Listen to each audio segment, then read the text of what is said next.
Más de 50 audiolibros exclusivos ya disponibles en nuestra biblioteca secreta para todos nuestros miembros. ¿Te sumas? Haz clic en unirme y desbloquearás todo este contenido y más beneficios. Las 7 claves espirituales del dinero. Más allá de los ceros. El verdadero propósito del dinero. Hace algunos años estaba completamente atrapado en el torbellino de hacer dinero. Tenía dinero, y mucho, pero no sabía cómo gastarlo. Mi vida estaba desordenada, sin tiempo casi para nada, siempre insatisfecho. Vivía con la idea de que el miedo financiero solo se medía por la cantidad de ceros en mi cuenta bancaria. ¿El problema? Estaba ganando dinero. Sí, pero nunca me sentí más vacío. Debo aceptarlo. Había alcanzado todo lo que soñaba.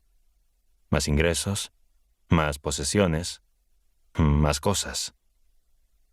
Pero, por dentro, sentí un vacío que no podía llenar con más dinero.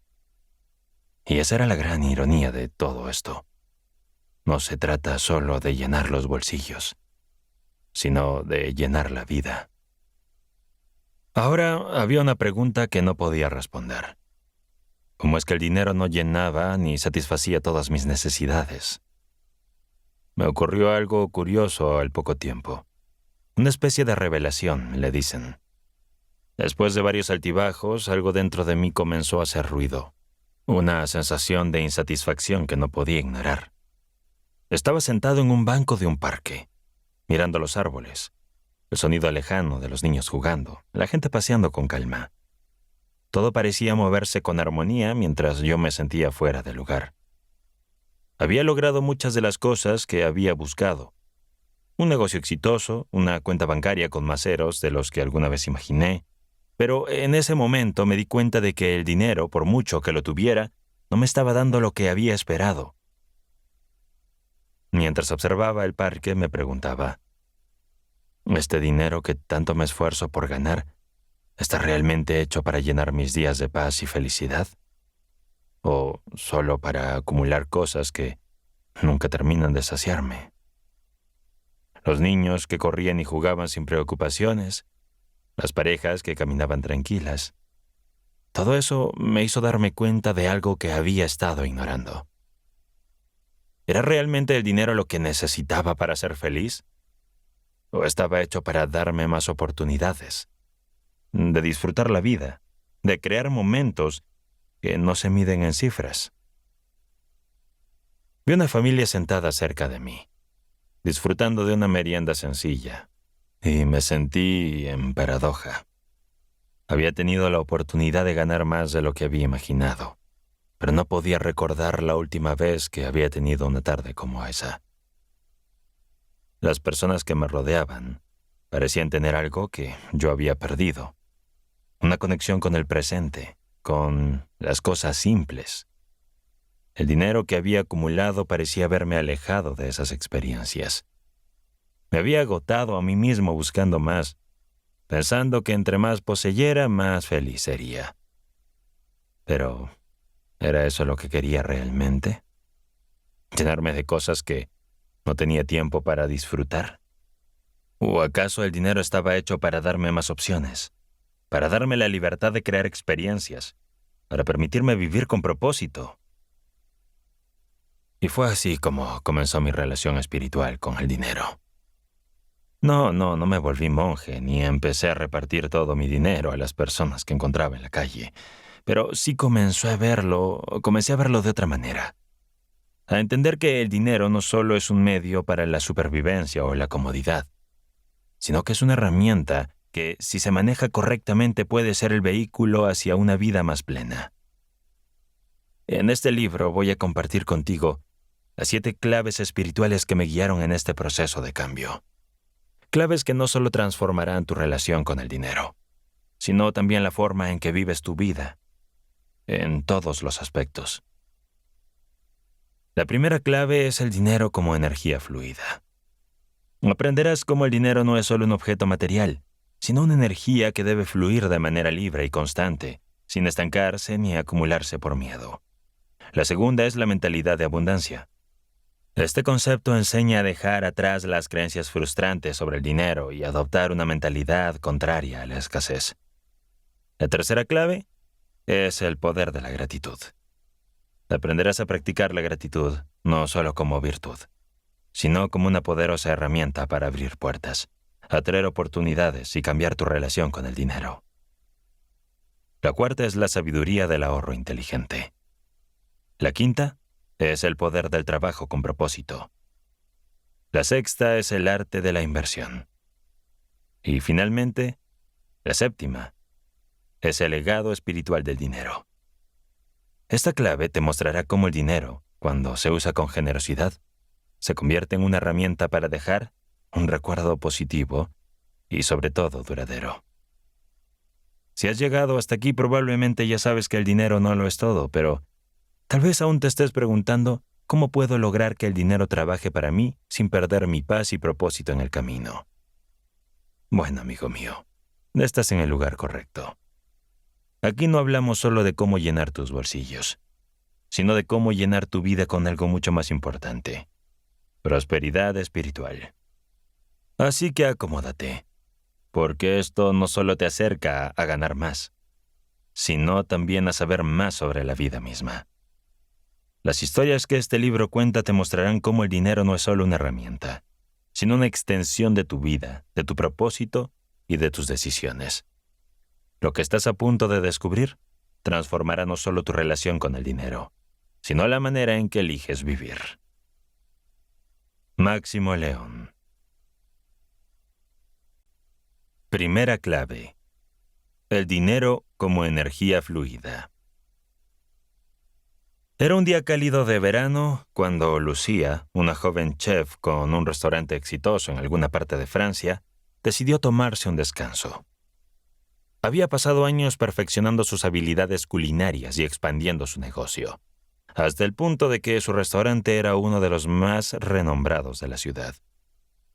Sin embargo, a pesar de tener todo lo que alguna vez soñó, clientes fieles, premios culinarios, una vida aparentemente perfecta, había algo dentro de ella que no podía ignorar: un profundo sentimiento de insatisfacción. Cada vez que entraba a su negocio, rodeada de elogios y halagos, sentía un vacío creciente. Estaba agotada. Había alcanzado la cima, pero sentía que algo le faltaba. Una tarde, después de cerrar y hacer su última ronda entre los hornos, Lucía se sentó frente al mar, mirando las olas romper contra las rocas, y pensó: ¿de qué sirve todo esto si no soy feliz? El dinero y el reconocimiento no han llenado este vacío. Decidió que necesitaba hacer una pausa y alejarse de la ciudad. Después de todo, no podía seguir trabajando a ese ritmo. Ya lo dije, estaba exhausta. El dolor en su espalda, que había ido empeorando con los años de estar de pie todo el día, ahora era constante. Sentía que sus hombros se hundían por el cansancio. Su cuerpo también había comenzado a mostrar los efectos del estrés constante. Había perdido peso sin quererlo. Su piel estaba más opaca y su energía se desvanecía antes de llegar al mediodía. A veces sentía mareos y con dificultad podía dormir, como si su cuerpo le estuviera pidiendo que frenara. Lucía viajó a un pequeño pueblo costero en el sur de Francia, donde el tiempo parecía moverse con más calma. Las casas, construidas de piedra blanca y tejados rojos, se alineaban entre estrechas calles que serpenteaban entre jardines de lavanda. Cada esquina del pueblo parecía respirar tranquila, como si el bullicio del mundo exterior no hubiera llegado jamás a esa parte del país. El aire estaba impregnado con el aroma salino del mar, y el sonido de las olas rompiendo contra las rocas era lo único que interrumpía el silencio de las tardes. El pueblo tenía una energía diferente a la de la ciudad. Los lugareños, con sus rostros marcados por el sol, caminaban despacio, saludándose unos a otros con una sonrisa tranquila. Los cafés al aire libre estaban llenos de gente sentada en mesas de hierro forjado, disfrutando del sol mientras tomaban un café o un vino. Nada parecía apresurado en ese lugar. Durante su estancia, Lucía escuchó hablar de un anciano que vivía en una casa modesta, cerca del puerto. Este hombre era conocido no solo por su sabiduría sobre la vida, sino también por ser el mejor pescador de la región. Su especialidad era un atún rojo, el pescado más sabroso y codiciado de la costa, y su habilidad para cocinarlo lo había hecho famoso en todo el pueblo. Los habitantes le tenían un gran respeto, pues decían que había ayudado a muchos. A menudo se le veía caminando por la orilla del río, con las manos en los bolsillos y una mirada pensativa. Lucía escuchaba las historias sobre su generosidad y calma, e intrigada por estas historias decidió visitarlo. Sabía que aunque su vida en la ciudad había sido exitosa, algo en su interior le decía que estaba perdiendo lo más importante. Antes de regresar a la ciudad, Lucía decidió ir a buscar a este hombre. El anciano vivía en una pequeña cabaña de madera, rodeada de huertos y plantas que cultivaba con sus propias manos. Al llegar lo encontró en su jardín. No era lo que había esperado. El anciano no era un experto en negocios ni un consultor famoso, pero algo en su presencia le dio paz, como si tuviera en su interior una sabiduría que no necesitaba demostrar. «¿Qué te trae por aquí, jovencita?», preguntó el anciano sin prisa, invitándola a sentarse en su pequeño jardín lleno de hierbas aromáticas y flores de colores suaves. «Busco respuestas», dijo Lucía, algo nerviosa. «Tengo todo lo que siempre quise. Un restaurante, dinero, fama. Todo eso me ha traído mucho. Pero no sé si me ha traído la felicidad». El anciano sonrió como si ya hubiera escuchado esa misma historia 1000 veces. Se levantó lentamente y le dijo: «Ven, acompáñame. Te voy a enseñar algo que va más allá de las respuestas». La condujo a su cocina, una modesta pero acogedora habitación donde las hierbas frescas y el pan horneado llenaban el aire. En la mesa había atún fresco que el anciano había acabado de pescar esa mañana.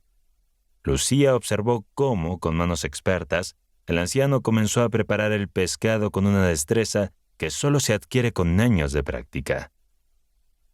«Este atún es muy bueno», dijo el anciano mientras desmenuzaba las piezas con una precisión sorprendente. «Pero lo que más me gusta es cocinarlo. No porque sea un manjar, sino porque es un acto de compartir con la vida lo que me ha dado. Cuando cocino, no solo lo hago para alimentarme a mí, lo hago para alimentar a los demás, para compartir. Es un acto de generosidad». Lucía, algo confundida, observaba el proceso sin entender completamente. Sus ojos seguían cada movimiento del anciano, quien manejaba el atún con una destreza impecable. Seguramente había aprendido a cocinar desde niño, pensó, al notar la calma con la que trabajaba, como si cada corte y cada gesto fuera parte de una tradición profunda. Lucía prefirió no decirle que era chef, aunque sabía que él ya lo había detectado por sus manos rojas y curtidas. Algo en su técnica, sin embargo, le decía que este hombre no cocinaba solo por trabajo. Mientras el aroma del pescado se mezclaba con las especies, Lucía comprendió que lo que él estaba creando no era solo comida, era algo mucho más.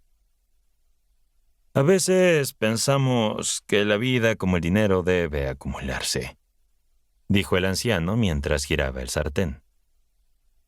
Pero cuando acumulamos sin sentido, todo comienza a estancarse. El dinero, como el atún en la sartén y antes en el mar, debe moverse. Debe ser tratado con respeto y amor. No es solo para que lo guardemos en un rincón. Es para compartirlo. Lucía se quedó en silencio mientras el anciano seguía cocinando sin prisa. Con su calma serena, continuó: «La verdadera prosperidad no se trata de acumular riquezas, sino de darles un propósito». Lucía por primera vez en mucho tiempo sintió un alivio, como si algo se hubiera desbloqueado dentro de ella.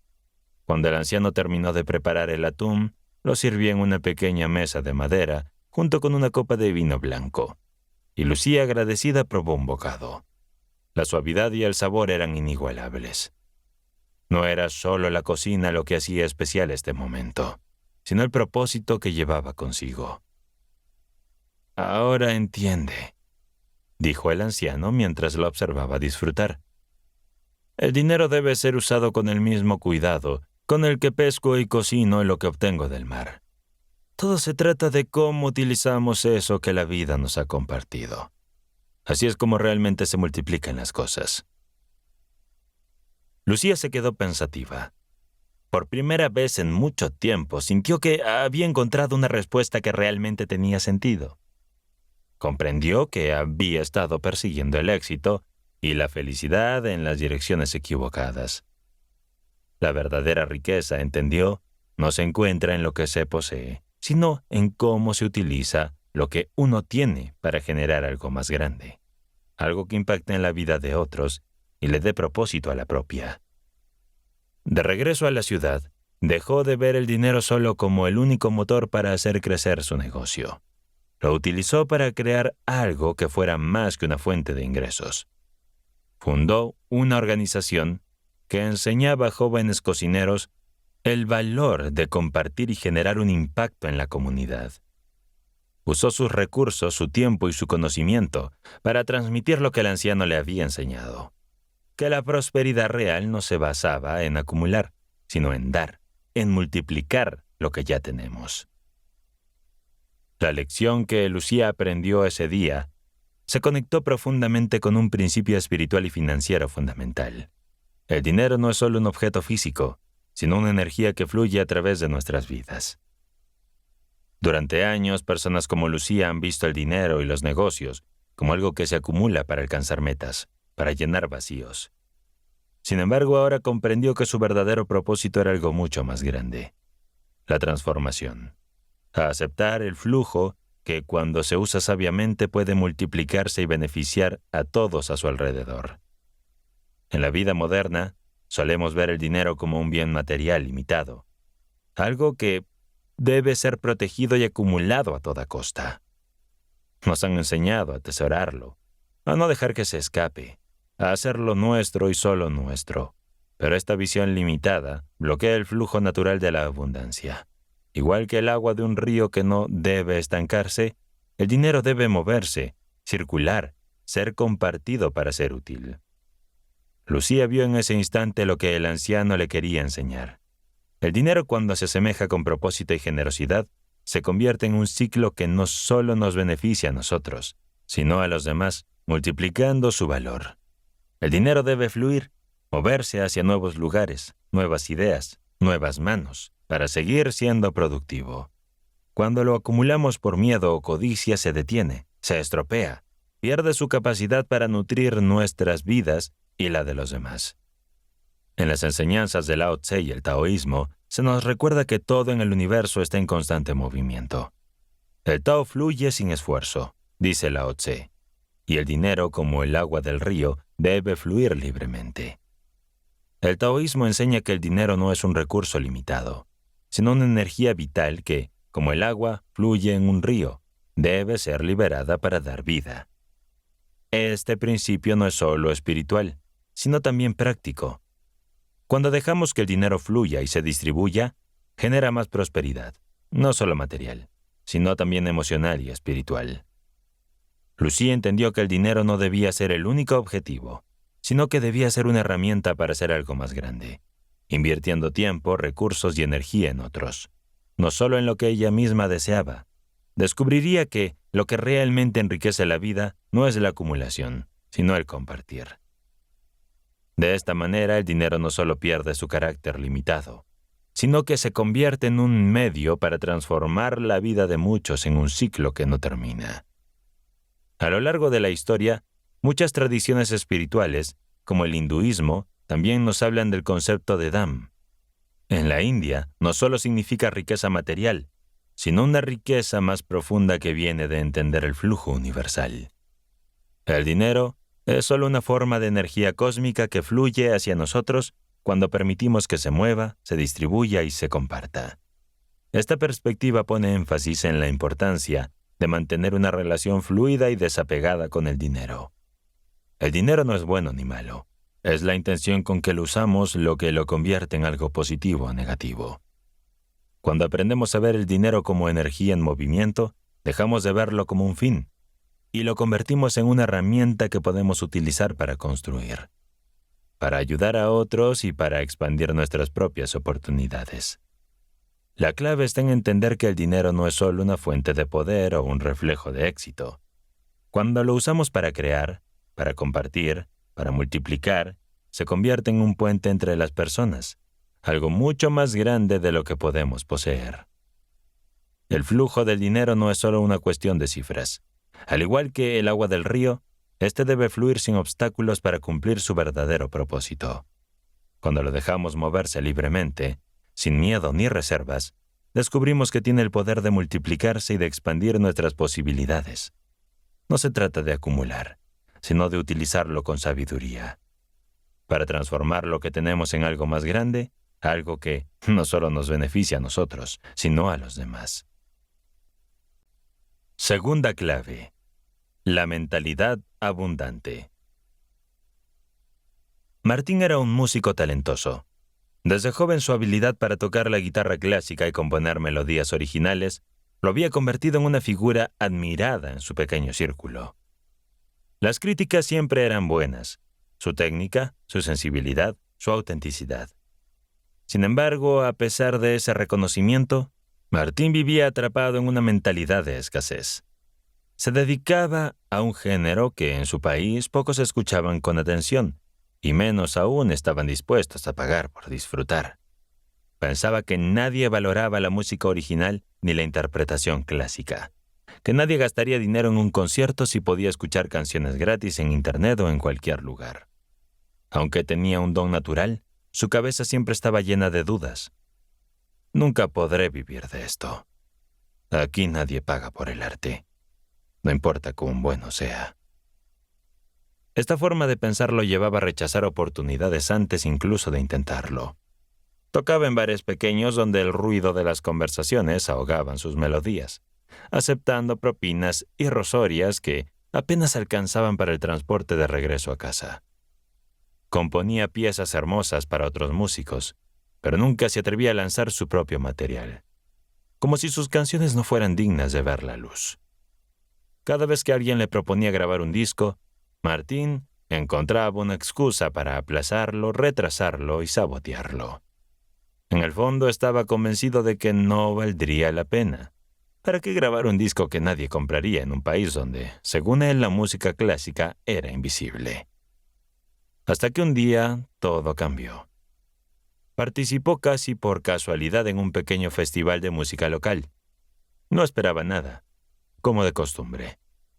Tocó con el corazón abierto, sin pretensiones. Para su sorpresa, después del concierto, varias personas se le acercaron. Un productor independiente, una pareja que quería contratarlo para su boda, un dueño de café que buscaba un músico residente. Sin embargo, aunque su presentación fue aclamada, el concurso lo ganó otro músico, un joven que interpretó sus canciones con pasión desbordante, transmitiendo una emoción que estremeció a todos los presentes. Al final del evento, Martín tuvo la oportunidad de hablar con el ganador. Se acercó sin demasiadas expectativas, movido más por cortesía que por otra cosa. Sin embargo, al estrecharle la mano, se dio cuenta de que el joven no miraba directamente hacia él. Solo entonces notó algo que no había percibido antes. Era ciego. ¿Tú eres el ganador?, preguntó Martín sorprendido. El joven sonrió con naturalidad. Sí, respondió. Aunque, para ser sincero, hoy todos ganamos algo, ¿no crees? Martín, aún impresionado, asintió en silencio. Nos han dado más de lo que imaginan, continuó el joven. Una audiencia, un escenario, la posibilidad de compartir lo que llevamos dentro. Para mí eso es mucho. Martín bajó la mirada. Había pasado horas lamentándose por no haber ganado, convencido de que su oportunidad se había esfumado. Y ahí estaba aquel joven, privado de la vista pero no de la visión, celebrando lo que realmente importaba. No había resentimiento en sus palabras, ni envidia, ni queja. Solo gratitud y una fe inquebrantable en que el mundo siempre ofrece algo para quien sabe verlo. ¿Cómo logras mantener ese optimismo?, se atrevió a preguntar Martín. El joven soltó una pequeña risa. Supongo que no tiene sentido pelearse con la vida. Prefiero tocar cada nota como si fuera la última, agradecer cada oportunidad y confiar en que siempre hay más caminos en los que uno puede imaginar. Esa noche, mientras caminaba de regreso a su casa, cargando su guitarra en la espalda, Martín se dio cuenta de algo poderoso.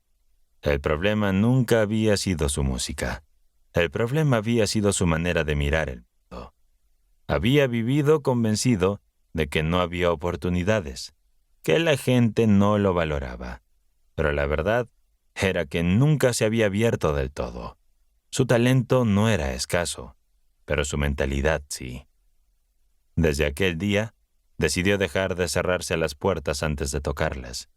Comenzó a grabar su primer disco independiente, a aceptar invitaciones, a creer que su música podía encontrar su lugar.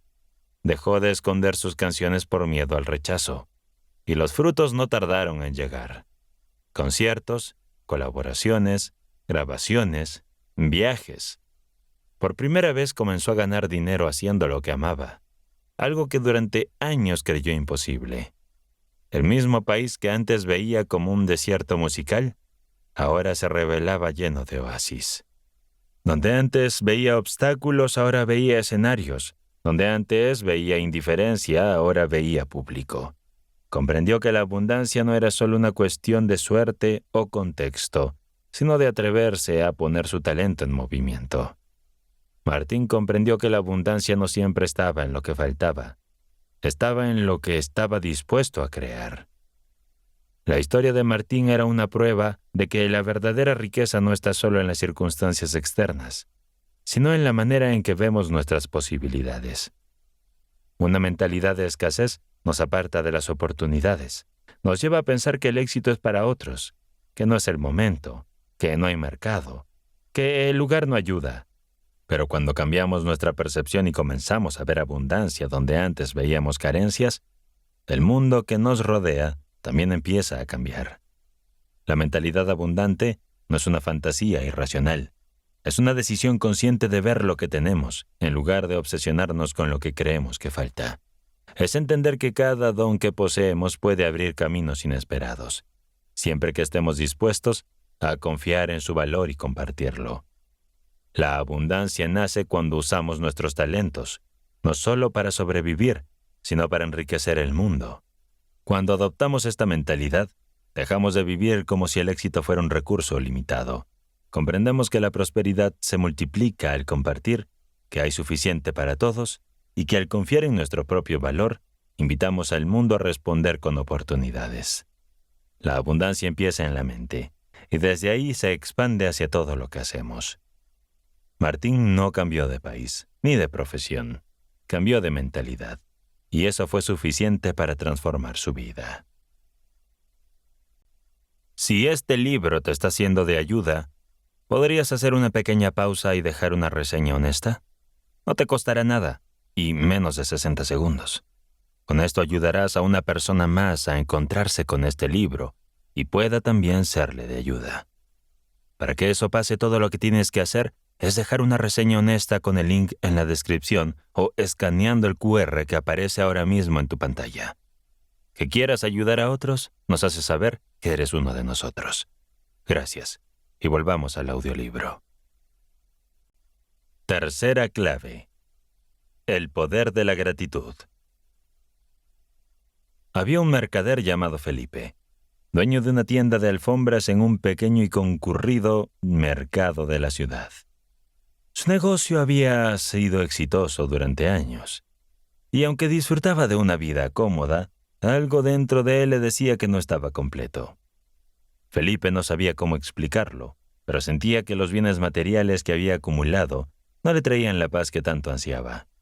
Había trabajado incansablemente para tener más, pero cada vez que lograba un objetivo, el vacío dentro de él parecía crecer en lugar de disminuir. Felipe estaba obsesionado con la idea de tener más. Quería más clientes, más ventas, más tiendas, más dinero. Siempre pensaba que si alcanzaba ese nivel de éxito, entonces finalmente encontraría satisfacción. Pero, en el fondo algo no encajaba. La búsqueda constante lo estaba agotando, y lo peor era que en su ambición había olvidado agradecer lo que ya tenía. Todo le parecía insuficiente. Un día, mientras paseaba por el mercado en busca de nuevas oportunidades, se encontró con un anciano que parecía fuera de lugar en medio del bullicio de los comerciantes. El anciano, vestido con ropas sencillas, se acercó a Felipe y le preguntó: «¿Te gustaría saber el secreto para una verdadera prosperidad, joven mercader?» Felipe, intrigado pero desconfiado, miró al anciano. ¿Cómo podía un hombre tan sencillo enseñarle algo sobre prosperidad? Después de todo, él había estudiado, trabajado y multiplicado su riqueza. Sin embargo, algo en el tono del anciano lo hizo detenerse. «¿Qué podría enseñarme usted sobre prosperidad?», preguntó Felipe con una sonrisa escéptica. «Tengo más de lo que jamás soñé tener. ¿Qué más podría necesitar?». El anciano sonrió con calma y, sin palabras, le hizo una seña para que lo siguiera. Felipe, movido por la curiosidad, no se lograba explicar y aceptó. Caminaron hasta un rincón apartado, junto a un río que cruzaba la ciudad. Allí el anciano le dijo: «Mira el río». Señaló las aguas que fluían suavemente. El agua fluye y da vida a todo a su paso. No se detiene ni acumula un solo lugar, porque si lo hiciera, el agua se corrompería. El dinero, Felipe, es igual. Pero hay algo aún más poderoso que el dinero: la gratitud. La gratitud es la corriente invisible que hace que todo fluya en armonía. Felipe frunció el ceño. «¿Gratitud?», repitió con incredulidad. «¿Y eso qué tiene que ver con el éxito?». El anciano lo miró pacientemente. Cuando solo deseas más, sin agradecer lo que tienes, el flujo se interrumpe. Te aferras, temes perder, y en ese temor bloqueas la abundancia. En cambio, quien agradece permite que la vida misma le confíe más. Lo que se agradece crece. Para ilustrarlo, el anciano le contó una historia. Había un rey con un palacio lleno de tesoros, pero su corazón estaba vacío. Acumulaba y acumulaba, temiendo siempre perderlo todo. Un día un sabio le dijo: «Lo que no se comparte se convierte en un peso muerto. Da, agradece y verás florecer tu reino». El rey escéptico abrió su tesoro poco a poco, ayudó a su pueblo y compartió su conocimiento. Y como por arte de magia, su reino se transformó. La tierra se volvió fértil, el pueblo prosperó y su corazón se sintió por primera vez liviano. Felipe escuchaba en silencio. Algo en aquella historia le removía el alma. Durante años había tenido todo, pero había vivido como si tuviera nada, siempre en busca de más, sin detenerse nunca a agradecer lo que ya había logrado. «Recuerda, Felipe», le dijo el anciano antes de despedirse. «La gratitud no es una reacción, es una elección. El que es agradecido por lo que tiene nunca está vacío. Solo el que agradece recibe más». Felipe regresó a su tienda con una mirada distinta. Agradeció a sus clientes, a sus empleados, a los pequeños triunfos cotidianos que antes pasaba por alto, y comenzó también a dar. Apoyó a artesanos locales, enseñó a jóvenes aprendices, donó parte de sus ganancias a causas que amaba. Lo que sucedió fue inesperado. Su negocio creció más que nunca. Pero ahora no era solo el dinero lo que lo llenaba, sino la sensación de ser parte de un flujo mayor, de dar y recibir con alegría. Su tienda no solo prosperó en términos financieros, sino que se convirtió en un lugar lleno de vida, de historias y de amistades. Al final, Felipe entendió que el dinero que se agradece fluye, que el éxito sin gratitud es una carga, pero la gratitud convierte todo logro en verdadera prosperidad. Esta breve historia revela algo fundamental. La gratitud no es una emoción decorativa, sino una fuerza estructural en la economía personal. En la vida financiera solemos centrarnos en la carencia, el rendimiento, las comparaciones. Cuando dejamos de ver el dinero únicamente como una meta y comenzamos a agradecerlo como un medio, todo cambia. La gratitud transforma la ansiedad en prosperidad, la codicia en propósito y la escasez en visión. Agradecer lo que uno tiene no es pasividad, es claridad. Una mente agradecida se organiza mejor, toma mejores decisiones y se orienta hacia relaciones más honestas con el dinero. Quien agradece cada ingreso, cada cliente, cada venta, no solo mejora su bienestar emocional, también afina su percepción sobre cómo crear más valor. La gratitud afila el pensamiento y suaviza la emoción, permitiendo avanzar sin el desgaste de la comparación constante. Desde la psicología del comportamiento hasta los estudios sobre hábitos financieros, se ha observado que quienes practican la gratitud con regularidad tienen más facilidad para sostener buenos hábitos, ahorrar, invertir, valorar lo que tienen antes de buscar más. No porque renuncien a creer, sino porque lo hacen desde un lugar más sereno y estratégico. Como plantea el enfoque japonés sobre el dinero, si lo que recibes te trata con respeto y gratitud, ese mismo flujo tenderá a repetirse y multiplicarse. La gratitud, además, desbloquea una de las capacidades más importantes en toda economía, la confianza. Cuando vives agradecido, proyectas confianza, y la confianza genera apertura, conexión y reciprocidad. Las personas confían en quien no está centrado solo en lo que falta, sino en lo que puede compartirse, multiplicarse y apreciarse. Este cambio de visión produce resultados visibles. Agradecer lo que tienes no significa resignarte, significa reconocer la semilla para multiplicar. Significa entender que el dinero no llega con más violencia, sino con más conciencia. Significa que toda buena relación con el dinero comienza con 2 palabras simples. Gracias. La neurociencia de la gratitud. La gratitud no solo es una práctica espiritual, sino también un proceso respaldado por la ciencia. Investigaciones de la Universidad de California han demostrado que, cuando practicamos la gratitud, activamos áreas del cerebro asociadas con el bienestar, como el córtex prefrontal y el centro de recompensa. Estos cambios cerebrales no solo afectan nuestro estado de ánimo, sino que también influencian nuestras decisiones financieras. La neurociencia de la gratitud nos enseña que cuando agradecemos lo que tenemos, nuestro cerebro se encuentra en un estado de apertura y optimismo. Este estado emocional positivo nos permite tomar decisiones más racionales y menos impulsivas, lo que mejora nuestra capacidad para administrar el dinero de manera efectiva. Por ejemplo, estudios han mostrado que las personas que practican la gratitud regularmente son más resistentes al estrés, lo que les permite manejar mejor las dificultades financieras cuando surgen. La gratitud también tiene un impacto positivo en la productividad y la creatividad, 2 factores cruciales para tener éxito en el mundo de los negocios y las finanzas. Gratitud como herramienta para atraer oportunidades financieras. Uno de los aspectos más poderosos de la gratitud es que nos abre a nuevas oportunidades. Cuando estamos agradecidos por lo que ya tenemos, enviamos una señal al universo de que estamos listos para recibir más. Este es un proceso natural que va más allá de la simple teoría de la atracción. No se trata de desear algo sin más, sino de cambiar nuestra perspectiva para ver las oportunidades que ya están a nuestro alrededor. El poder de la gratitud se encuentra en cambiar la escasez por la abundancia.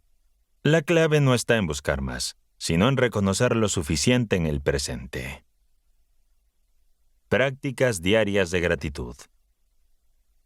Para integrar la gratitud en nuestra vida diaria y hacerle una herramienta eficaz para transformar nuestras finanzas, es necesario establecer prácticas diarias que nos mantengan enfocados en lo positivo. Aquí hay algunas propuestas que pueden ser transformadoras. Agradece todo lo que tienes. Dedica unos minutos al día para reflexionar sobre lo que ya posees, ya sea tu casa, tu trabajo, tus habilidades o incluso las relaciones que tienes.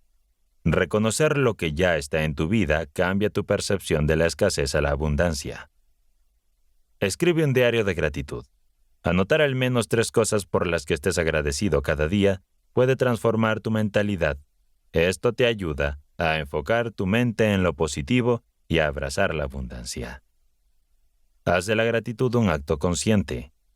Cada vez que recibas dinero, ya sea de una venta, un salario o cualquier otra fuente, haz una pausa y agradece el flujo de dinero que llega a tu vida. Este pequeño gesto activa un ciclo de gratitud que fortalece tu relación con el dinero. Da sin esperar nada a cambio. La gratitud no es solo para recibir, también es para compartir.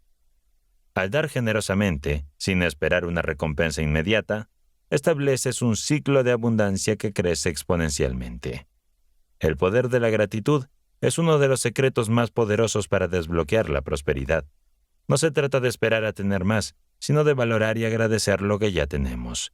Al igual que el mercader de nuestra historia, cuando comenzamos a ver lo que tenemos como suficiente, abrimos puertas a un flujo de oportunidades. La gratitud no solo mejora nuestra paz interior, sino que también atrae más riqueza, de manera que se convierte en un círculo virtuoso de generosidad y éxito. Cuarta clave: el ahorro inteligente. David tenía 32 años. Vivía en una ciudad agitada y trabajaba como técnico de sonido para una pequeña empresa de eventos. No era un mal trabajo, de hecho le gustaba. Disfrutaba instalar equipos, afinar parlantes, preparar micrófonos y ver cómo, poco a poco, el silencio se convertía en conciertos ruidosos y alegres. Tenía buena reputación. Nunca le faltaban encargos y ganaba lo suficiente como para vivir sin apuros. Sin embargo, cada fin de mes el saldo era el mismo. La cuenta vacía. No importaba cuánto ingresara, siempre había motivo para gastar. A veces eran herramientas nuevas que no necesitaba de inmediato.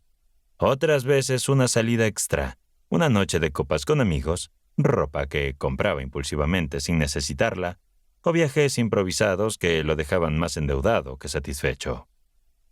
David se convencía de que había que vivir el presente, y el dinero era para disfrutarlo. Frases que usaba para justificarse. Pero con el paso de los años, esas ideas que repetía como un escudo liviano, se transformaron en una losa pesada. No tenía ahorros, ni planes, ni respaldo, solo trabajo, mucho trabajo, y una creciente sensación de estar corriendo en círculos sin llegar a ninguna parte. Un día, en un evento corporativo, David reconoció a don Elías, un ingeniero de sonido retirado que alguna vez había trabajado para artistas reconocidos. Después de un montaje especialmente exigente, terminaron conversando bajo el escenario mientras los demás recogían cables. ¿Siempre trabajas así de duro?, preguntó, observando su sudorosa frente. Sí, así es esto, respondió David. En este negocio no estás encima, te pasan por encima. Elías asintió, con una sonrisa comprensiva. ¿Y ahorras algo de lo que ganas? David soltó una carcajada incómoda. Ahorrar. Apenas me alcanza para cerrar el mes. Además, si no disfruto ahora, ¿cuándo? Elías no respondió de inmediato. Solo sacó de su bolso una pequeña libreta arrugada y la tendió. Anota en este cuaderno, aunque sea en secreto, cuánto entra y cuánto sale de tus ingresos, todos los días, sin excusas. ¿Para qué? ¿Eso cambia algo? Cambia todo, dijo Elías, sin levantar la voz. Si no sabes hacia dónde va tu dinero, nunca sabrás por qué no vuelve. David se quedó en silencio. Había escuchado consejos antes, pero algo en la serenidad de ese hombre lo hizo dudar de su cinismo. Esa noche, por curiosidad más que por convicción, David comenzó a anotar cada ingreso y cada gasto en una vieja libreta. Al principio fue doloroso, casi humillante. Poner los números en papel era como mirarse en un espejo sin filtros. Descubrió que buena parte de su dinero se iba en pequeños gastos impulsivos que nunca había considerado importantes. Comprobó con números fríos lo que durante años había sospechado con intuiciones suaves. Gastaba sin control, como quien intenta retener agua entre los dedos. Cada sueldo que entraba parecía tener escrita de antemano su desaparición. Peor aún, se dio cuenta de que había convertido el dinero en un recurso que simplemente fluía a través de él, sin propósito ni dirección, sin construir nada en su vida más allá de breves momentos de satisfacción efímera.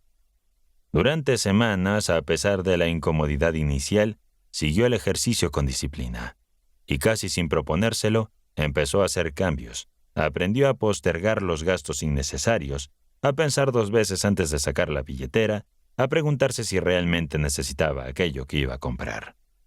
Separó una pequeña cantidad por si acaso en una cuenta aparte. Aunque al principio le parecía insignificante, con el tiempo notó algo que no esperaba.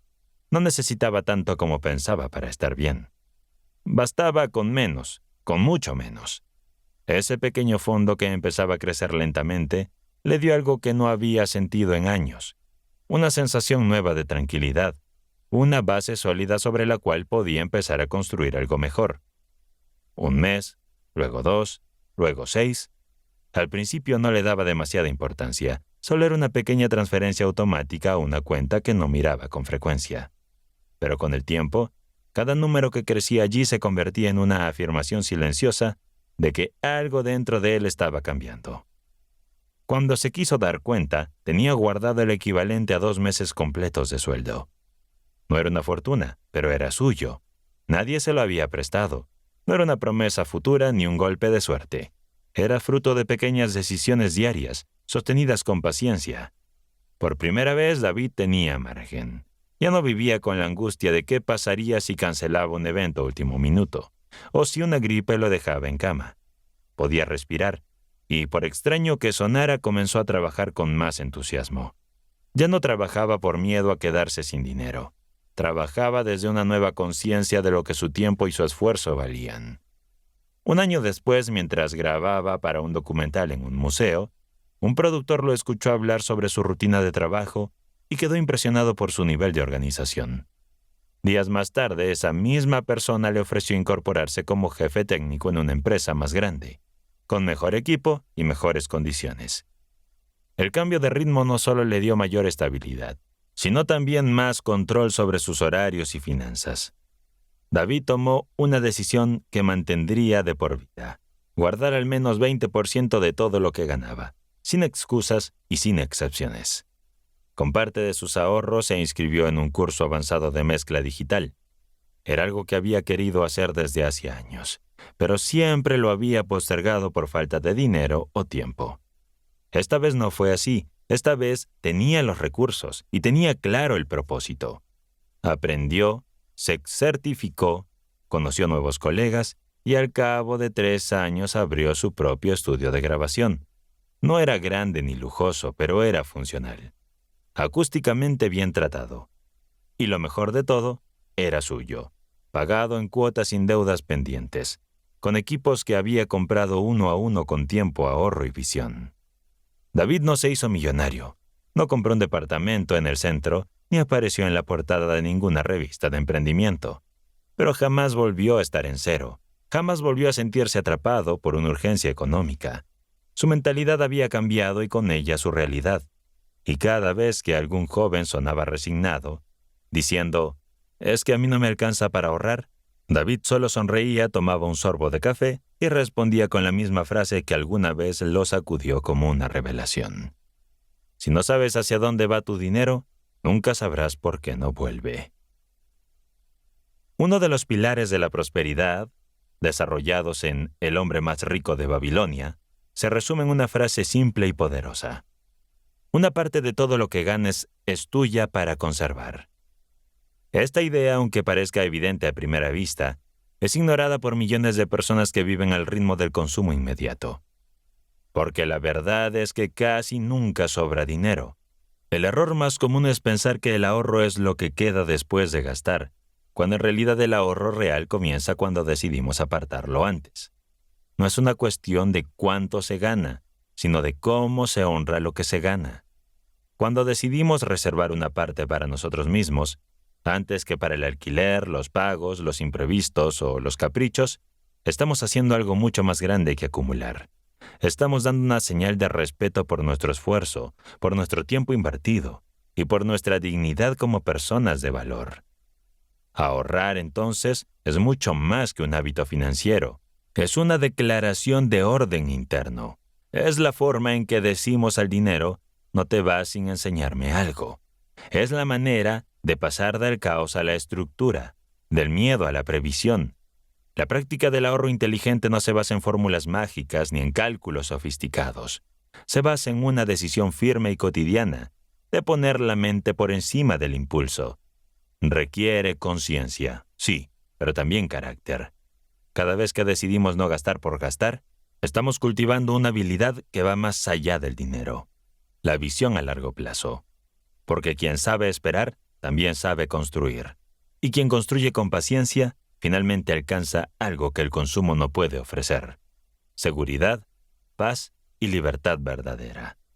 Desde esta perspectiva, el ahorro cumple 3 funciones esenciales: proteger, multiplicar y servir. Proteger.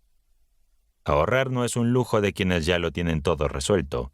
Es más bien una necesidad básica de todo aquel que quiera dejar de vivir al filo del abismo financiero. Tener un ahorro, aunque sea modesto, es como tener un refugio emocional ante los imprevistos. Te da la capacidad de tomar decisiones desde la tranquilidad, no desde la urgencia. Un fondo de respaldo, ese colchón silencioso que uno va tejiendo con paciencia, te protege de tener que aceptar trabajos mal pagados solo por necesidad, de endeudarte por una emergencia médica o de pedir favores con vergüenza porque simplemente no tienes con qué responder. En el hombre más rico de Babilonia, esta idea se expresa con claridad. El ahorro es el primer escudo contra la pobreza. Cuando ahorras, te vuelves menos vulnerable al entorno, menos dependiente del azar o de la buena voluntad ajena. Ganas margen de acción, y ese margen es libertad. Es lo que te permite pensar mejor, elegir mejor y actuar con más dignidad. Multiplicar. El segundo propósito del ahorro es hacerlo crecer. ¿Por qué guardar por guardar? Sin dirección, puede convertirse en simple acumulación estancada. Y lo que no se mueve, se oxida. Arcad, el hombre más rico de Babilonia, insistía en que el dinero debe trabajar para su dueño, así como él trabajó para ganarlo. Esa es la diferencia entre quien solo guarda y quien hace florecer lo que guarda. Un fondo no está hecho para dormirse en una cuenta olvidada, sino para ser canalizado en proyectos, inversiones prudentes, herramientas de crecimiento personal o profesional. Multiplicar el ahorro no significa ponerlo todo en riesgo. Al contrario, requiere prudencia, aprendizaje y visión. Tal vez empiece con algo tan simple como aprender a invertir con bajo riesgo, capacitarse en un oficio nuevo o comprar una herramienta que aumente tu productividad. Lo importante es entender que el dinero acumulado con esfuerzo merece ser tratado con inteligencia.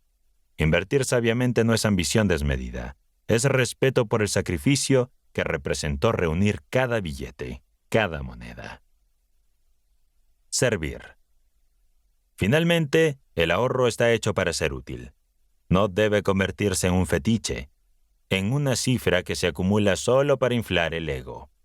Un fondo de ahorro bien gestionado puede marcar una diferencia concreta en momentos clave de la vida. Cuando te permite ayudar a un ser querido en apuros, pagar una capacitación que te abre nuevas puertas, cubrir una mudanza sin entrar en crisis o lanzar un proyecto que llevas soñando hace años, ese dinero deja de ser solo dinero, se transforma en posibilidad real. Guardar también es un acto de generosidad, porque cuando estás preparado, puedes dar sin quedarte vacío. Puedes actuar sin desarmarte. El ahorro es lo que sostiene los actos de impacto verdadero. No se trata de vivir con miedo a perder, sino con la sabiduría de saber que, cuando llegue el momento, estarás listo. Por eso ahorrar no es un acto mezquino, es una forma profunda de servicio. Primero hacia ti mismo y luego hacia el mundo que te rodea. Para terminar, estas son algunas claves prácticas para ahorrar. Ahorra antes de gastar, no después. El error más común es pensar que se ahorra lo que sobra. En realidad, lo que no se aparta al principio desaparece. Establece un porcentaje, aunque sea un 10%, y guárdalo antes de pagar cualquier cosa. Anota tus ingresos y gastos. Parece obvio, pero no lo es. Como aprendió David, el acto de anotar revela patrones que de otro modo pasan desapercibidos. El control empieza con el registro. No confundas ahorro con represión. Ahorrar no significa vivir en escasez ni volverse tacaño. Significa actuar con visión, saber diferenciar entre un deseo impulsivo y una necesidad real. El que sabe ahorrar, sabe disfrutar sin culpa. Usa tu ahorro con propósito. Un fondo sirve para darte tranquilidad, sí, pero también debe convertirse en la base de algo más grande. Una oportunidad de crecimiento, una mejora de tus herramientas, una semilla para tu próximo paso. Ahorrar sin propósito puede terminar en acumulación estéril. Quinta clave. El poder del trabajo con propósito. En un pueblo pequeño, a orillas de un río tranquilo rodeado de sauces y colinas suaves, vivía un carpintero llamado Pedro. Su casa era modesta, de paredes encaladas y techo de tejadas gastadas. Pero el taller siempre estaba lleno de actividad.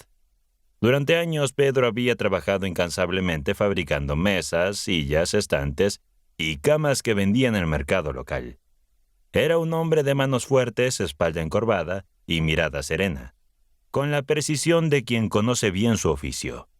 Su taller, impregnado de olor a madera recién cortada y barniz, estaba lleno de herramientas colgadas con orden, tableros sin pulir y piezas a medio hacer. Había madera apilada en cada rincón, esperando ser transformada. Sin embargo, aunque su destreza era indiscutible y su reputación en el pueblo intachable, algo dentro de Pedro se había ido apagando. Cada vez que entregaba un mueble, lo hacía con una sonrisa educada, pero sin emoción. El dinero que ganaba le alcanzaba para vivir con cierta comodidad, y sus productos eran apreciados, incluso recomendados.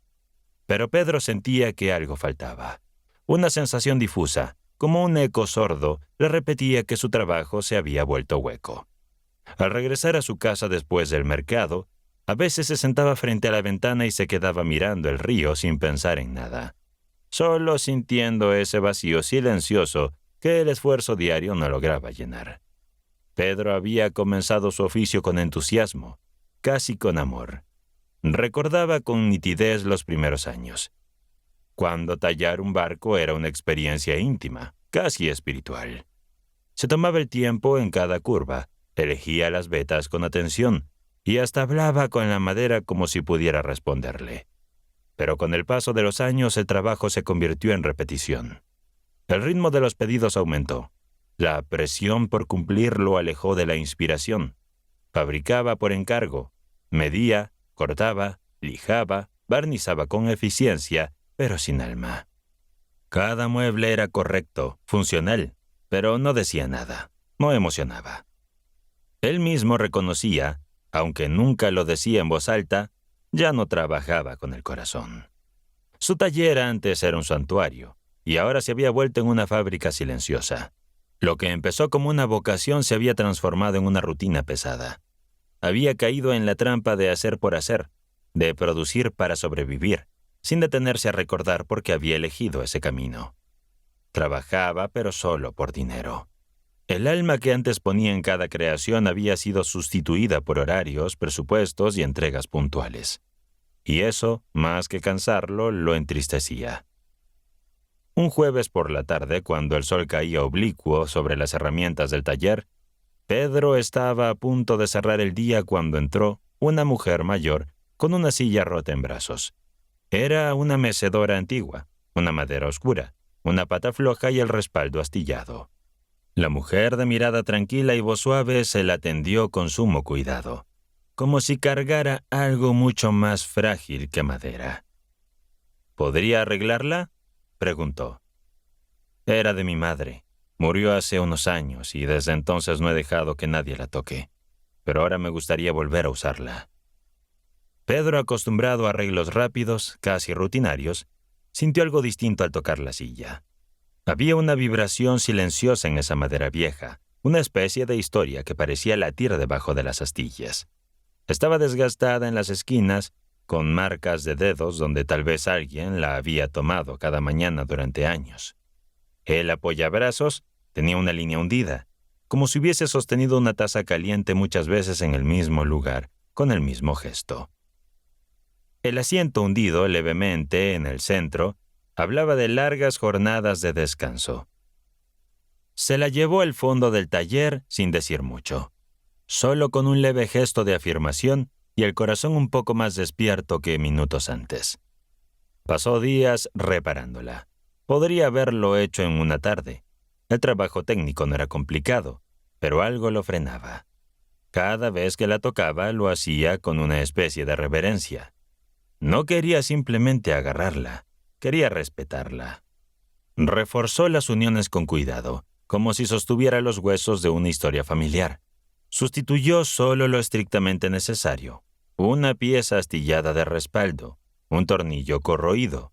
Lijó la superficie con paciencia, como si temiera borrar, junto con el barniz, los recuerdos acumulados durante décadas. Y al final, cuando barnizó la madera, lo hizo con un esmero ceremonial.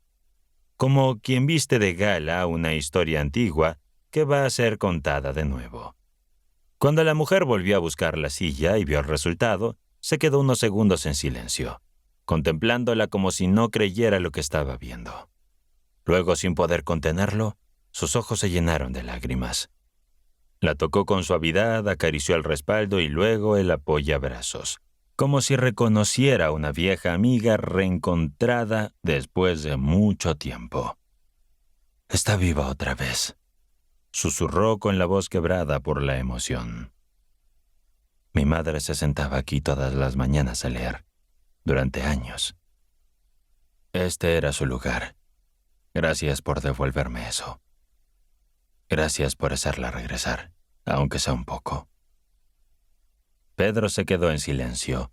No había que responder. Nunca nadie le había agradecido de esa forma por un trabajo. En ese momento lo entendió con una claridad que no necesitaba palabras. Su trabajo no era fabricar muebles, era restaurar historias.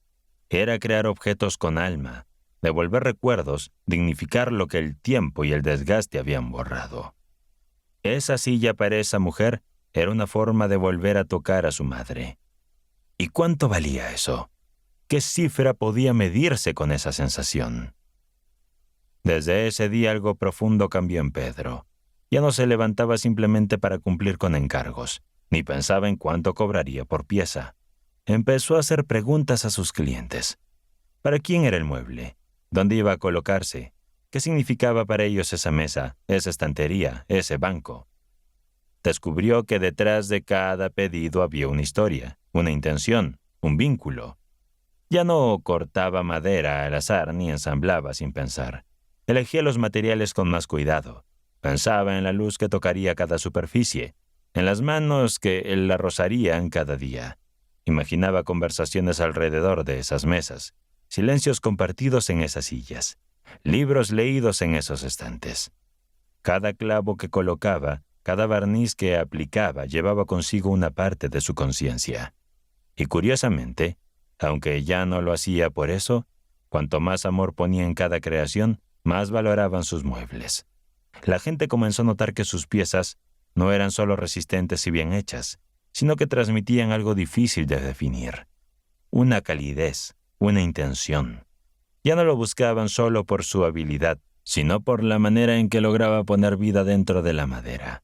Porque como bien sabía ahora Pedro, cuando uno trabaja con alma, el resultado nunca es solo un objeto.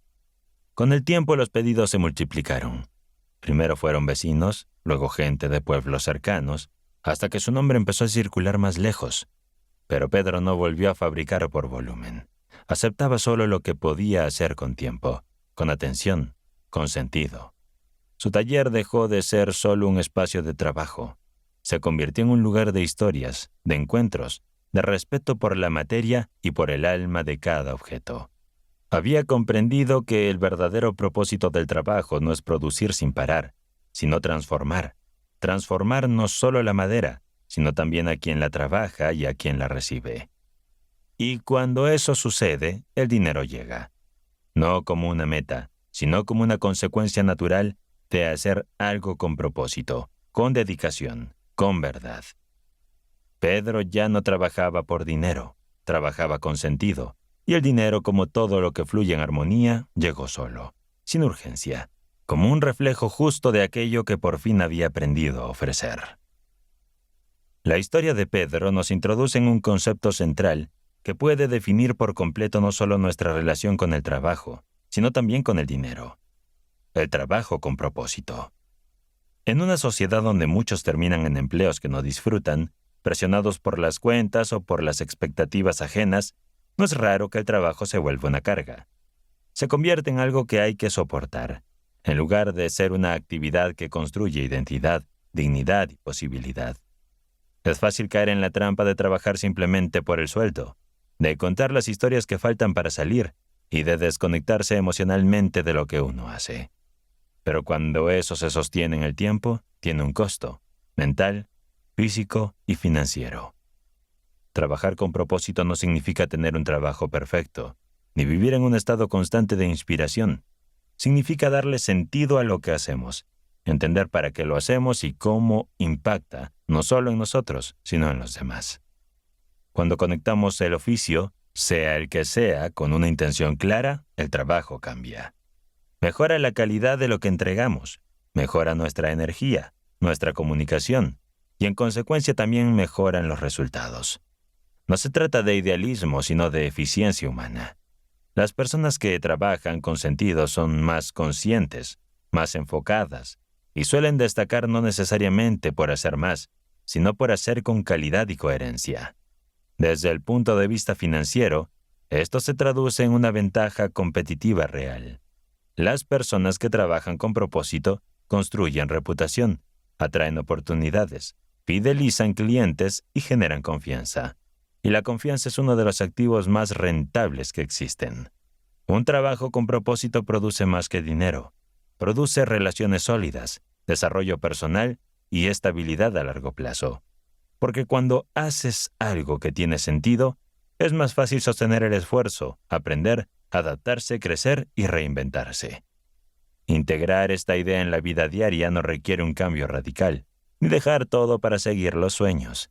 A veces el propósito no está en cambiar de ocupación, sino en cambiar la manera en que te vinculas con ella. Puede ser empezar a hacer preguntas diferentes. ¿A quién le ayuda lo que hago? ¿Qué valor genero? ¿Cómo puedo mejorar lo que entrego? ¿Cómo puedo sentirme más presente en lo que hago? Pequeños cambios de enfoque generan grandes diferencias en el tiempo. El trabajo con propósito no es un lujo de unos pocos. Es una decisión progresiva, una actitud, una forma de estar en el mundo que transforma lo rutinario en significativo. Y cuando eso ocurre, el dinero deja de ser el único motor. Se convierte, como en la historia de Pedro, en una consecuencia natural del valor que uno ofrece al mundo. La conexión entre el trabajo y la espiritualidad. El trabajo con propósito se encuentra profundamente conectado con nuestras creencias. En filosofía, como el Ikigai japonés, que significa la razón para levantarse por la mañana, se nos enseña que nuestro trabajo debe alinearse con nuestro propósito personal. El Ikigai no se trata solo de encontrar lo que hacemos bien, sino también de hacer lo que ama nuestro corazón y contribuye al bienestar de los demás. El trabajo, cuando se realiza con propósito, se convierte en un acto de creación y expresión de nuestra verdadera esencia. Cuando trabajamos con propósito, ponemos nuestra energía positiva en cada tarea. Este enfoque no solo aumenta nuestra satisfacción personal, sino que también tiene efectos directos sobre el mundo que nos rodea. El dinero en este contexto deja de ser el principal objetivo.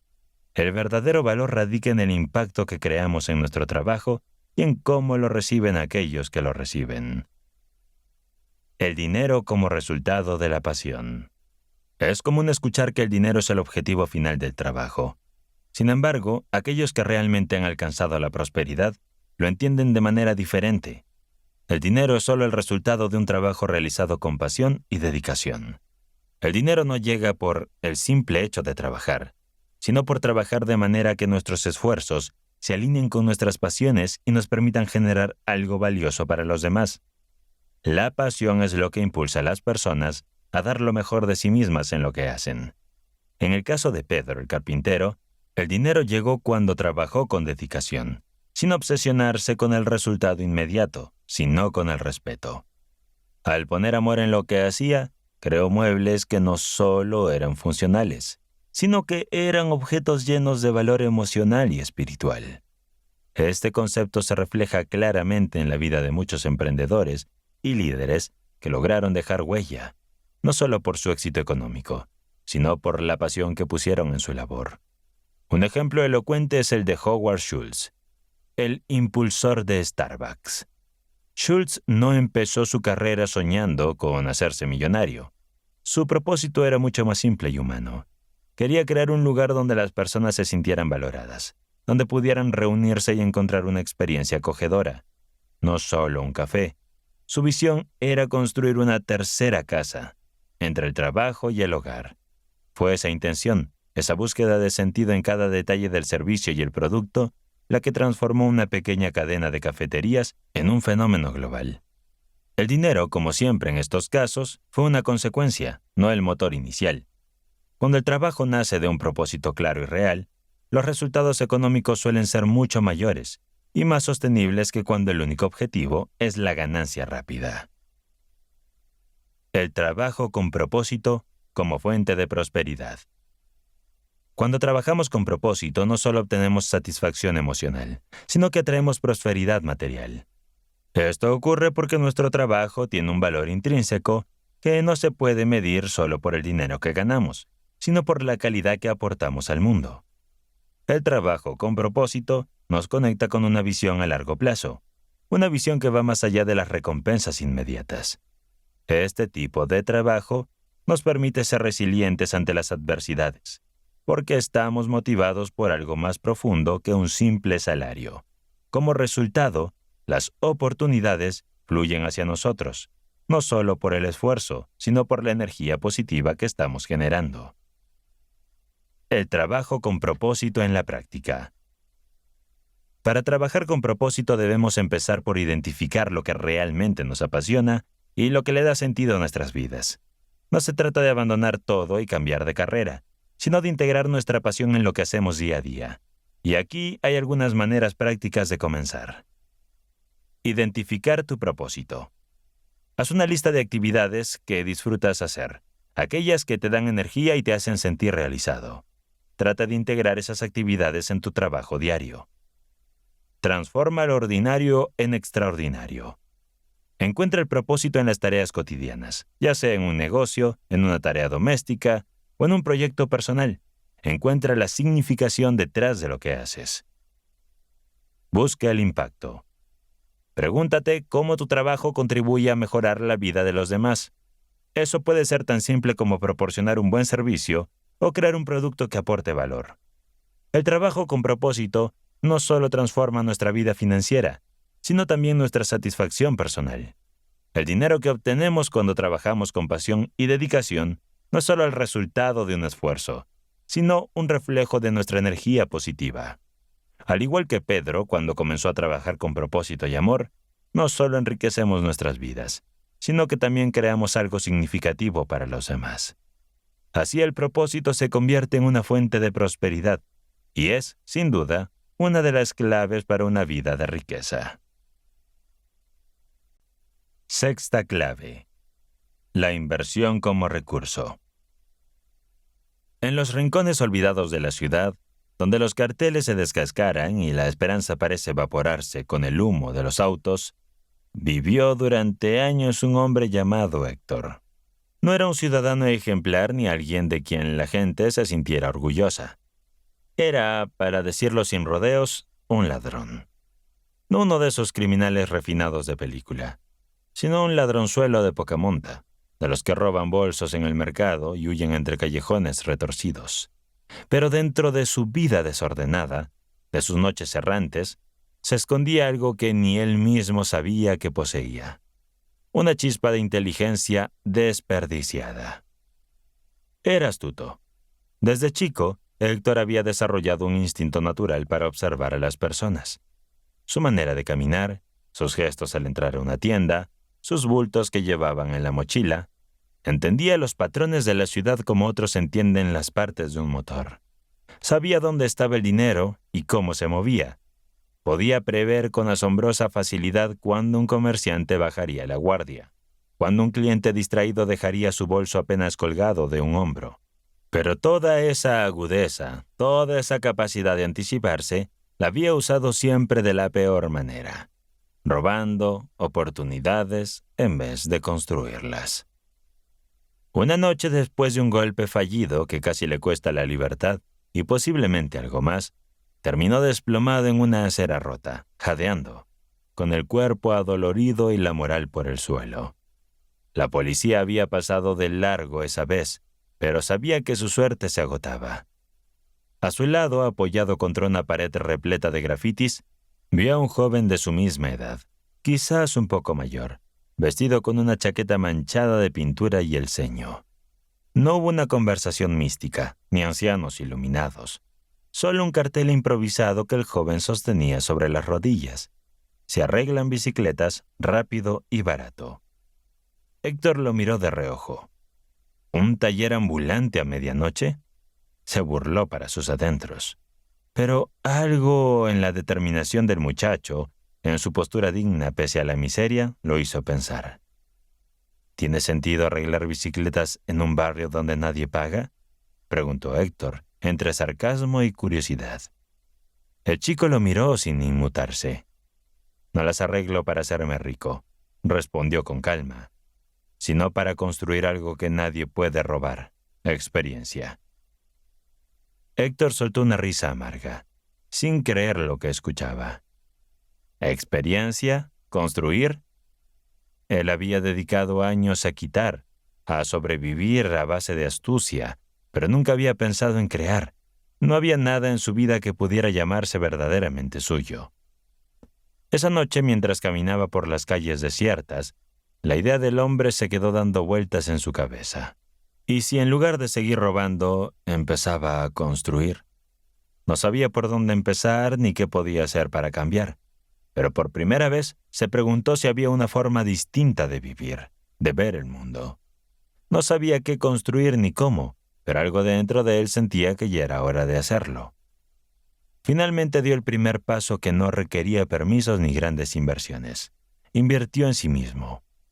Fue a la biblioteca pública, un lugar que hasta ese momento solo había visto de pasada. Pero esa vez algo lo impulsó a entrar. Comenzó a devorar libros de economía básica, biografías de empresarios que, a diferencia de él, no habían contado con ventajas iniciales, pero que con paciencia y esfuerzo habían construido imperios. Leía manuales sobre ventas, sobre oficios, sobre cómo las personas comunes construyen algo grande con constancia. Con cada página, una amarga revelación se apoderaba de él. Había perdido años buscando atajos, confiando en el golpe de suerte, mientras otros sembraban con calma y recogían con seguridad. Aquella lectura no solo le abrió los ojos sobre las oportunidades que había dejado escapar, sino sobre el verdadero costo de sus decisiones pasadas. Aprendió que invertir no era una jugada de azar ni un golpe de suerte, sino una estrategia basada en la paciencia y el tiempo. No se trataba de buscar resultados inmediatos, sino de tomar decisiones conscientes hoy, que se irían concretando con el tiempo. La verdadera inversión no era una apuesta a corto plazo, sino una inversión a largo plazo, que requeriría actuar con criterio, sin apresurarse para ver los frutos, pero confiando en que el esfuerzo acumulado produciría resultados sólidos. Aprendió que sin inversión no hay transformación, y que la paciencia era tan necesaria como la acción. Consiguió su primer empleo estable limpiando vitrinas en un centro comercial. No era glamuroso, ni se ajustaba a su idea de éxito, pero ahora miraba cada tarea con una nueva perspectiva. Cada conversación que escuchaba entre los gerentes, cada charla casual sobre negocios que pasaba cerca de él, se volvió una clase gratuita, una oportunidad de aprender sin importar la apariencia del trabajo. Aunque se volvía invisible para los demás, absorbía todo como una esponja, reconociendo que cada interacción, por pequeña que fuera, era un paso más hacia la construcción de algo más grande. No tenía grandes sueldos. Al principio apenas juntaba monedas en un frasco de vidrio escondido en su pequeño cuarto. Luego billetes arrugados, después pequeños ahorros formales. Con ese capital, Cuando estuvo listo, invirtió en algo modesto pero propio: un carrito de comida de segunda mano. Más que vender comida, era crear un sistema, una disciplina que le permitiera integrar lo aprendido con lo vivido. Héctor observó con atención el mercado, detectó las necesidades de los clientes que pasaban apresurados y afinó su oferta, siempre buscando mejorar lo que ofrecía. No vendía cualquier cosa ni en cualquier lugar. Vendía desayunos rápidos, pero bien preparados, justo en las puertas de edificios de oficinas donde la gente, cansada de esperar, apreciaba la eficiencia. Identificó un vacío real y se dedicó a llenarlo con precisión, sin apresurarse, pero sin dejar pasar la oportunidad. El carrito inicial se convirtió en 2. Luego el negocio creció hasta tener un pequeño local. Lo que antes había sido un instinto de supervivencia callejera, ahora se convirtió en la habilidad de anticiparse al mercado, de leer lo que la gente necesitaba antes de que lo pidieran. Cada paso era una inversión, en su negocio, en su reputación, en su propio futuro. Así comprendió algo que ningún atraco jamás le habría enseñado: que la riqueza verdadera no es multiplicar billetes, sino darle sentido a la vida. De ese modo, también invirtió en las relaciones honestas, en la capacitación constante, en mejorar la calidad de lo que ofrecía, en formar equipos de trabajos dignos. Irónicamente, cuanto más ayudaba a otros, más crecía él. Años después, dueño de una exitosa cadena de cafeterías, Héctor fue entrevistado por un periodista local. Durante la conversación, el periodista, al ver su éxito, le preguntó: ¿cuál fue la mejor inversión que hiciste? Héctor sonrió recordando aquella noche en la acera rota, cuando sus sueños parecían estar hechos humo. Miró al periodista y respondió con una sonrisa tranquila: invertir en alguien que todos daban por perdido, en mí. El periodista, sin saber la historia completa, asintió.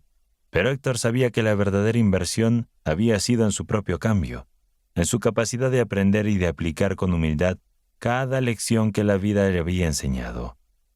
Años después, mientras caminaba por la ciudad, vio al joven que había conocido aquella noche, el mismo que arreglaba bicicletas en la acera. El chico ya no estaba allí, pero en su lugar, un taller lleno de bicicletas le recordaron que, al final, el verdadero arte de invertir no estaba solo en las ganancias, sino en las personas que queremos y elegimos ser. Esta historia ilustra con crudeza y esperanza una verdad ineludible. El arte de la inversión no consiste únicamente en multiplicar dinero, sino en aprender a reconocer dónde sembramos nuestra energía, nuestro tiempo y el ánimo de trabajar con propósito. Es fácil reducir el concepto de inversión a números, porcentajes o rendimientos financieros, pero en realidad invertir es una actitud frente a la vida. Es una manera de posicionarnos frente al futuro. Cada decisión que tomamos, por más pequeña que parezca, es como un pequeño paso, y tarde o temprano comenzamos a avanzar con solvencia. Invertir es todo un acto de visión, porque requiere ver más allá de un momento presente. También es un acto de paciencia, porque todo crecimiento real toma tiempo. Y de respeto, porque no hay transformación profunda sin disciplina y constancia. El error más común es creer que solo se invierte cuando hay dinero, pero la inversión más valiosa, la que sostiene todo lo demás, es la que hacemos hacia adentro. Invertir en uno mismo es desarrollar carácter, fortaleza emocional y capacidad de adaptación. Es prepararse internamente para poder sostener lo que exactamente se quiere construir. La inversión consciente empieza el día que dejamos de perseguir gratificaciones inmediatas, el impulso de obtener resultados ya, sin sembrar nada, y comenzamos a ver el largo plazo como el único terreno fértil. Porque todo lo que realmente vale la pena en la vida, una carrera sólida, una relación profunda, un negocio que perdure, una vida plena, requiere tiempo, continuidad y cuidado, como un árbol que no se acelera para crecer, pero sí crece firme si se le da lo que necesita. No se trata de esperar pasivamente, cruzados de brazos, ni de apostar al azar. Se trata de actuar con intención todos los días, aunque sea con acciones mínimas, pequeños gestos, decisiones y hábitos consistentes. Porque, aunque hoy parezca invisible, estás construyendo los pilares de algo mucho más grande. Invertir es confiar en que el esfuerzo silencioso, El que no se aplaude de inmediato tiene un efecto acumulativo que con el tiempo transforma toda tu realidad.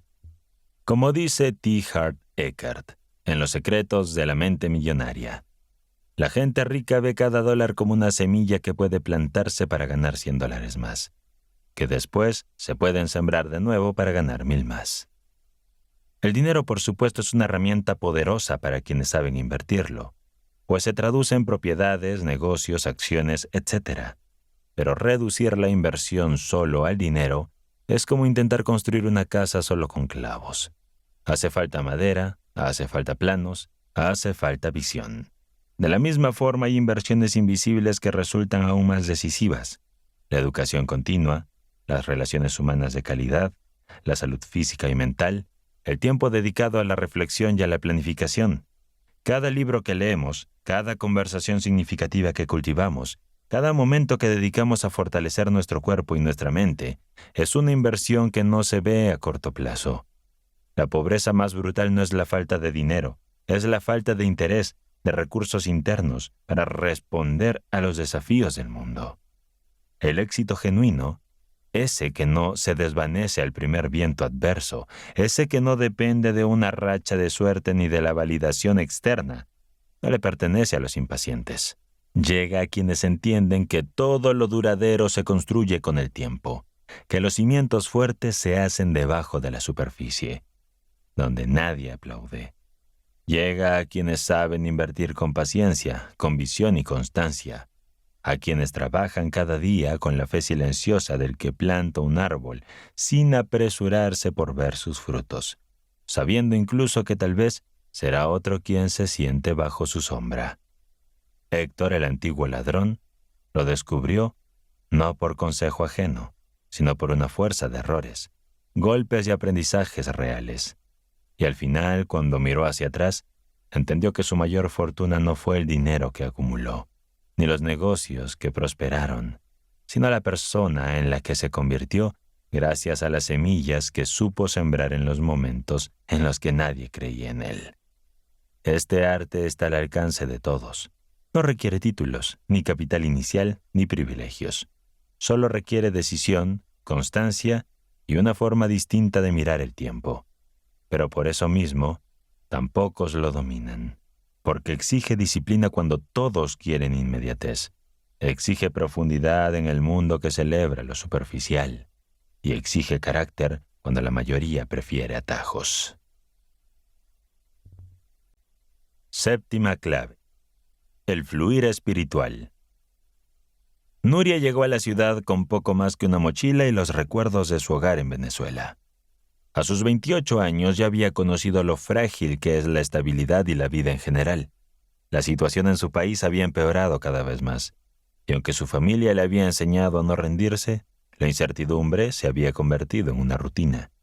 Sin embargo, lo que realmente la impulsó a cruzar la frontera no fue solo la necesidad de huir de la crisis, sino el deseo de construir una nueva vida. Sabía que las dificultades no se acabarían, pero confiaba en que el destino le ofrecería nuevas oportunidades. Al principio, la ciudad extranjera la recibió con hostilidad. El idioma, aunque no le era completamente ajeno, la hacía sentirse como una intrusa. No era solo el vocabulario lo que la aislaba, sino la rapidez con que la gente hablaba, como si las palabras fueran preciosas y ella estuviera siempre corriendo detrás de ellas. Las miradas de los habitantes locales, muchas veces llenas de desconfianza hacia los inmigrantes, la hacían sentir como si estuviera en un lugar donde no le pertenecía nada. Una tarde, después de intentar vender algunas prendas en una esquina del mercado, un cliente le pagó sin mirarla y le dejó solo unas monedas. Al ver la indiferencia en sus ojos, Nuria sintió una punzada de desánimo. Se alejó lentamente, pensando si algún día el esfuerzo valdría la pena. Sin embargo, recordaba lo que su madre le había dicho tantas veces. Cuando las cosas no salen como esperas, es cuando más fuerte tienes que ser. Recuerda que el tiempo es tu amigo y que siempre hay algo que puedes aprender en cada situación.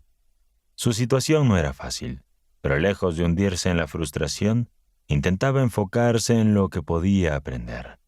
Se decidió a estudiar el nuevo dialecto, aunque al principio le costaba entender las expresiones locales y las jergas. Pasaba horas escuchando conversaciones y repitiendo en silencio las palabras que no comprendía. También se interesó por aprender las costumbres locales, como la importancia que le daban a las comidas familiares y al trato un tanto distante, especialmente entre quienes no se conocían bien. Además, comenzó a hacer amigos, no solo para conocer gente, sino para entender mejor los desafíos y oportunidades de la ciudad. Cada día se sorprendía de cómo podía aprender algo nuevo, simplemente observando.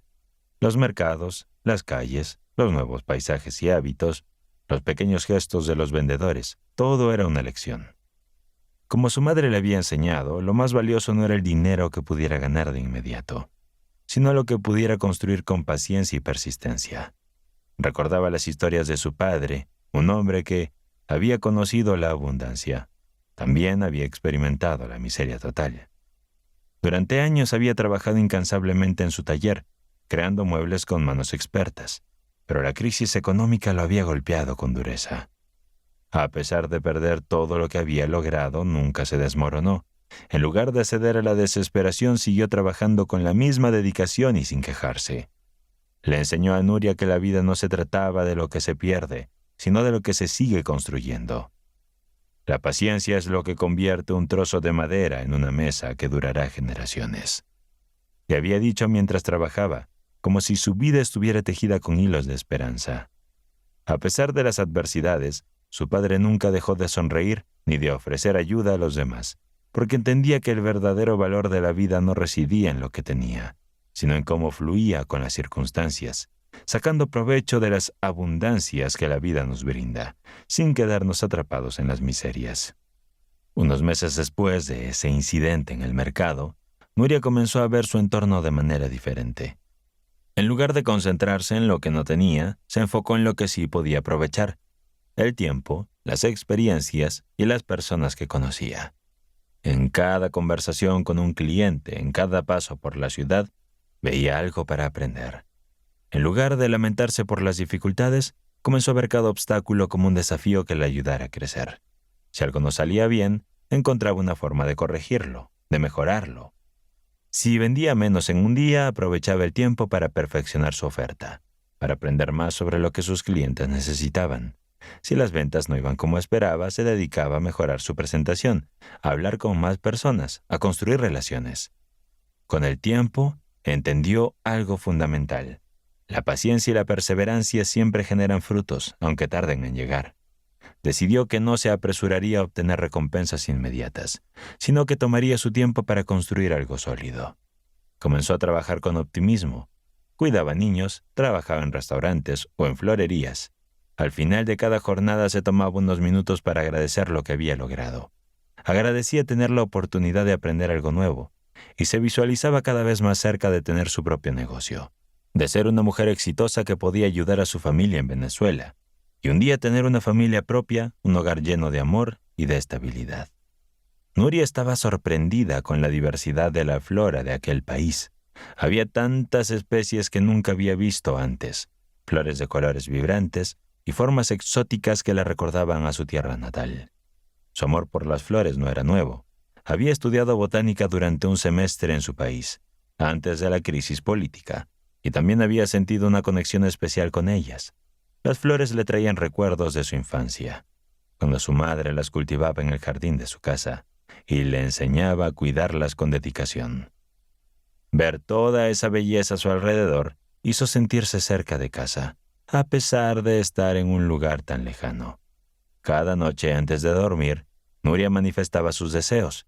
Se visualizaba a sí misma con una florería propia, un negocio que no solo le proporcionara estabilidad, sino que fuera un espacio lleno de vida y de belleza, donde pudiera compartir su pasión por las flores con la comunidad. Sabía que todo lo que pedía lo recibía, siempre y cuando estuviera dispuesta a trabajar por ello. La gratitud se convirtió en una práctica diaria. Agradecía cada paso, cada día que pasaba, cada oportunidad que aparecía, aunque fueran pequeñas al principio. En su mente el futuro era claro. Su tienda de flores prosperaría, le daría un propósito y sería el reflejo de todo lo que había aprendido en su camino. Su fe en el proceso nunca vaciló. Un día, después de meses de ahorrar y observar cómo funcionaba el negocio en la ciudad, decidió dar el primer paso. Con una pequeña inversión inicial, compró algunas macetas y materiales básicos para comenzar. No tenía mucho dinero, pero sabía que era suficiente para empezar. El miedo al fracaso no la detuvo. Sabía que el primer paso era el más importante y que el resto vendría con esfuerzo y dedicación. Pronto sus arreglos empezaron a llamar la atención por su buena calidad y su toque único. Un tiempo después, conoció a un compatriota suyo, alguien que también había llegado buscando nuevas oportunidades. Este hombre, que había trabajado en jardinería y diseño en Caracas, se ofreció para ayudarle en su negocio. Juntos comenzaron a expandir la oferta de flores y a dar un enfoque más profesional a sus productos.